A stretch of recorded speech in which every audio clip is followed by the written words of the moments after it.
What's up, guys? Coach Brandon here. Welcome to this lesson on maintaining mobility and improving range of motion in your joints throughout this program. Now, one of our key principles of working out was that we wanted to be able to do it for the rest of our lives, right? We want to be able to squat when we're 90. And that means that we have to pay special attention to the way that we're using our body and making sure that we're taking it through a full range of motion or its full potential all the time. Our joints are very much a if you don't use it, lose it situation. Because our body is built to be as efficient as possible, when we don't move our joints through a full range of motion, they begin to ossify or not really move beyond that. It's very common for people that sit at a desk all day, their hips get really tight and it starts to pull on their back because the body, the muscles involved in that are getting tight and if moving into a space that's more restricted because they're not used to moving through that full range of motion. The more range of motion that you can control with your body, the healthier your joints are going to stay long term, the better you're going to feel and the better that you're going to move. So two terms that are often associated with this that actually have different meanings are mobility and flexibility. Now, flexibility is range of motion that you rent. So say I wanted to stretch out my shoulder, I could place it on this desk and push my chest down to the floor to move my shoulder into this flexed position as far as possible. Now that's flexibility because I'm applying an external force. I'm pushing myself down onto this desk.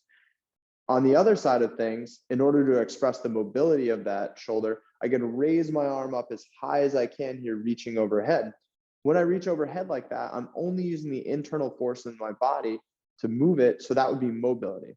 Now, flexibility is a great prerequisite for mobility because if you're very flexible, you have the opportunity to create greater mobility, but it doesn't necessarily mean that you have the same amount of control, which keeps the joint healthy and safe.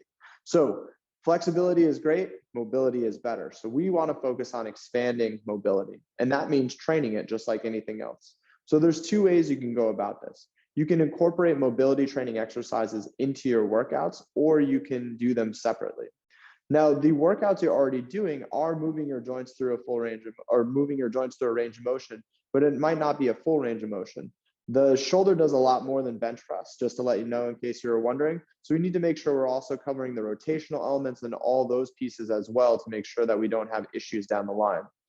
Our body, in one sense, is very much like a car with the alignment off when we have one arm or one side that's not working as well as the other.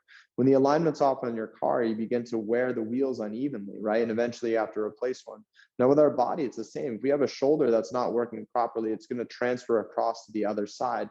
And unfortunately, we can't just switch out a tire like we can in a car. So it's important that we make sure our joints are moving as perfectly as possible and as they were intended. Otherwise, they'll transfer the stress somewhere else and begin to wear out the body over time. So our goal is to maintain our joint health and integrity long term. So it's very important that we're incorporating this mobility training in either during workouts or maybe in a separate session throughout the day. Remember, we talked about in the recovery phase, for every hour you're spending with the hard training, you need some type of recovery training like this mobility training. Now, when it comes to mobility training, you need to make sure that you remember frequency beats intensity. That means it's better to do a 15-minute session, maybe 4 or 5 days a week, than an hour session once a week.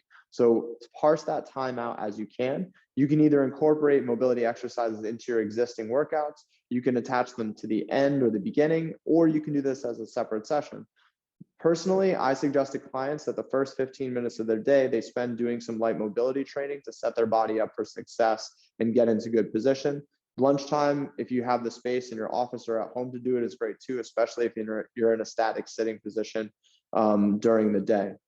Now, some people might say like, well, I foam roll or I stretch. That's great, but that's like saying, hey, like I walk, so that's strength training for my legs. You need more intensity in order to encourage change, and that's the case for this mobility exercise. The idea is we want to have as much range of motion possible within each specific joint. That will allow us to do anything that we ask of our body safely for the long term. So mobility training is a must, and it should be incorporated in any exercise program, no matter what your goal. Now, for your stretch assignment on this exercise, on this lesson, I want you to go check out some of the attached mobility training videos, complete 1 or 2 of the exercises, shoot a quick video of you doing it, and drop it in our Facebook group to let everybody else know that you prioritize mobility the way that you should.